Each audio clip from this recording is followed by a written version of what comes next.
वर्ग 9 है, विषय संस्कृत व्याकरण। कल तक स्वर संधि का तीसरा भेद वृद्धि संधि हो चुका था। आज चौथे भेद यण संधि की बारी है। तो आइए स्वर संधि का चौथा भेद है यण संधि। पहले इसका हम लोग नियम जानते हैं। नियम, यदि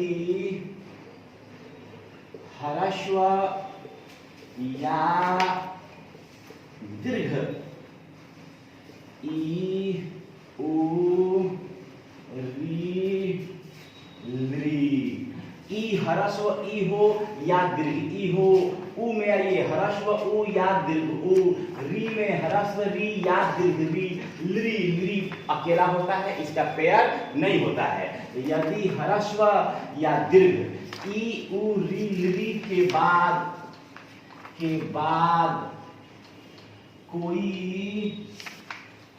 भिन्न स्वर आवे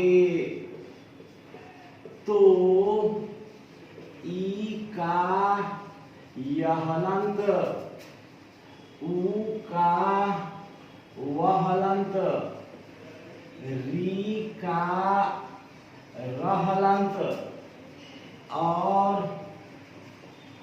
लृ का लह हलंत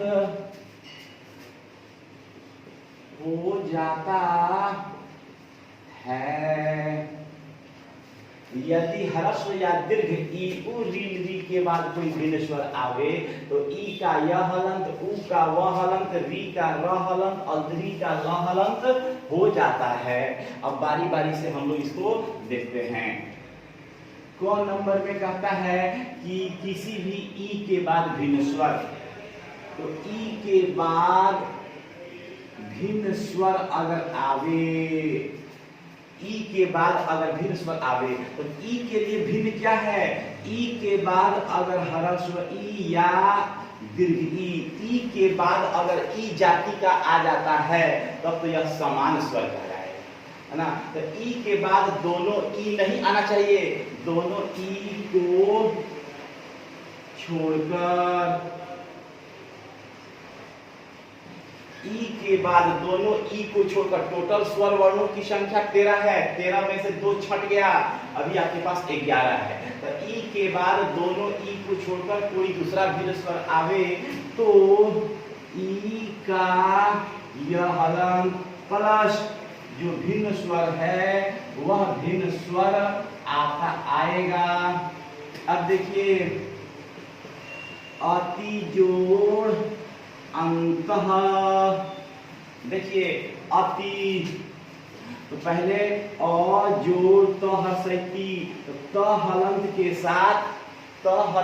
साथ ह्रस्व ई हम लगाएंगे तो त हसैती हो जाएगा, जोड़ अंतः। अब देखिए ह्रस्व ई के बाद अ, ह्रस्व ई के बाद अ,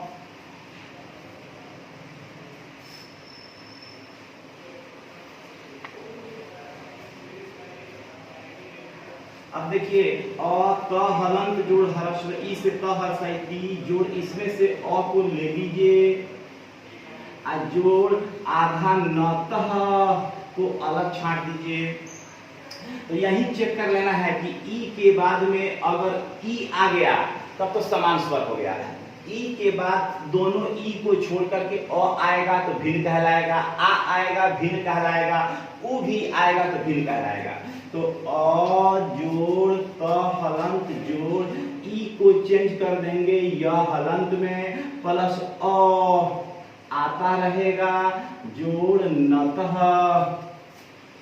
अ जोड़ त हलंत जोड़ य हलंत में अ, अब जोड़ देंगे तो पूरा य, जोड़ नतः, तो अब बनेगा अ आधा त यंतः, तो अति जोड़ अंतः से क्या बना? अत्यंतः।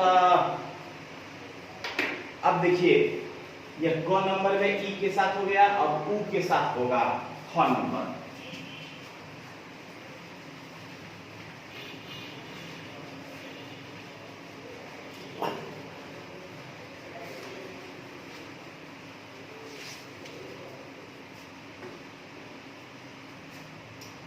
ख नंबर में कहता है ऊ के साथ, यह ई के साथ हो गया। अब ऊ के साथ जब भिन्न स्वर आएगा तो ऊ का वहलन जोड़ भिन्न स्वर का भिन्न स्वर हो जाएगा। मधु जोड़ अरिही, म जोड़ धू, ध हलंत के साथ ऊ कर देंगे तो ध हर्ष धू, जोड़ इसमें से अरिह में से और निकाल देंगे, जोड़ रिही, म जोड़ ध हलंत जोड़। अब देखिए ऊ के बाद अ, यह ऊ के बाद ऊ आता तो समान स्वर, ऊ के बाद अ आ गया तो भिन्न स्वर, तो ऊ को हम चेंज कर देंगे व हलंत में, प्लस अ को अ रखेंगे, जोड़ रिही, तो म जोड़ ध हलंत जोड़ व हलंत में अ जुड़ेगा तो पूरा व जोड़ रिही। अब जितना जोड़ घटाव होना था उतना हो चुका है। अब प्लस का साइन खींच लेंगे और वर्ड बना देंगे, तो म आधा ध पूरा व र हर्षई री मधोवरी ही। इस प्रकार से हमने ऊ का भी एग्जाम्पल दिखा दिया कि ऊ के बाद अगर भिन्न स्वर आता है तो हम लोग क्या करेंगे। तो ऊ के लिए भिन्न स्वर क्या कहलाएगा, ह्रस्व ऊ और दीर्घ ऊ को छोड़कर, ऊ के बाद दोनों ऊ को छोड़कर दूसरा कोई स्वर आएगा तो वह उसके लिए भिन्न कहलाएगा। अब है 3 नंबर में री।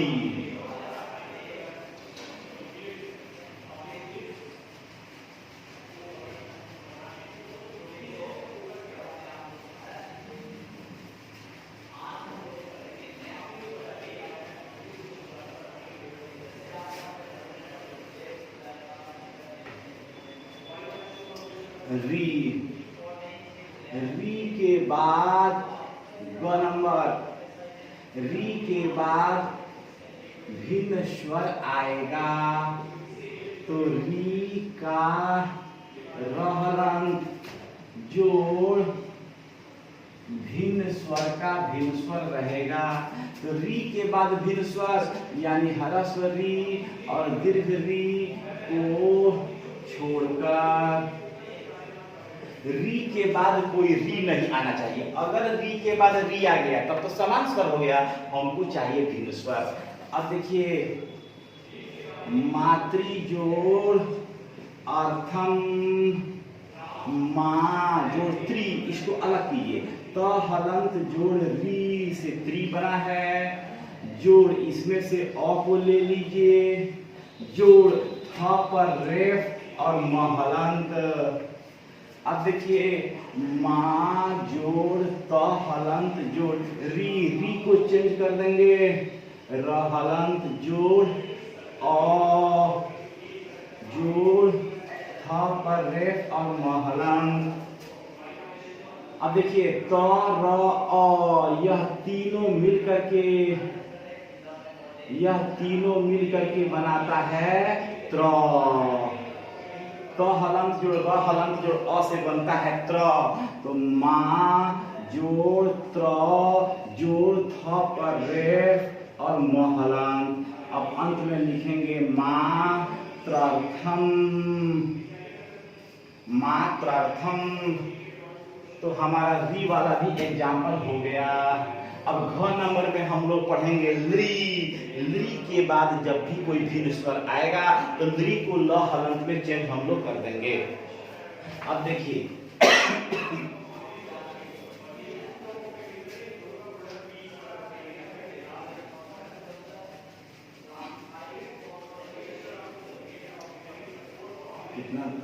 कितना देर हो गया समय। अब देखिए घ नंबर में आएगा ली। ली के बाद जब भी भिन्न स्वर आएगा, ली के बाद भिन्न स्वर आएगा तो ली का ल हलंत जोड़ भिन्न स्वर, इस भिन्न स्वर को लिखते रहेंगे। अब देखिए तो लृ के बाद भिन्न स्वर क्या कहलाएगा? लृ के बाद लृ को छोड़कर, लृ के बाद लृ नहीं आना चाहिए। लृ के बाद अ आ ई उ आवे तो लृ जोड़ आकृति। अब देखिए लृ जोड़ इसमें से आ ले लीजिए, जोड़ कृति। अब यहाँ विचार करना है कि लृ के बाद लृ नहीं ना आया, लृ के बाद यह अ आ रहा है, यह भिन्न है, तो लृ चेंज हो जाएगा ल हलंत में, जोड़ पीछे से आ जाएगा आ, जोड़ कृति। अब देखिए ल हलंत में आ को जोड़ेंगे तो ला जोड़ कृति, और मेरा फाइनल आंसर हो गया लाकृति। इस प्रकार से यण संधि का नियम यह लृ वाला भी कंप्लीट हो गया। तो ई ह्रस्व ई चाहे दीर्घ ई, किसी भी ई, किसी भी उ, किसी भी री और लृ के बाद जब भी भिन्न स्वर आएगा तो ई का य हलंत, उ का व हलंत, री का र हलंत और लृ का ल हलंत हो जाता है। तो इस प्रकार से कैसे बन रहा है यह आपको हम दिखा दिए, फिर अगले क्लास में इसका हम लोग अभ्यास करेंगे।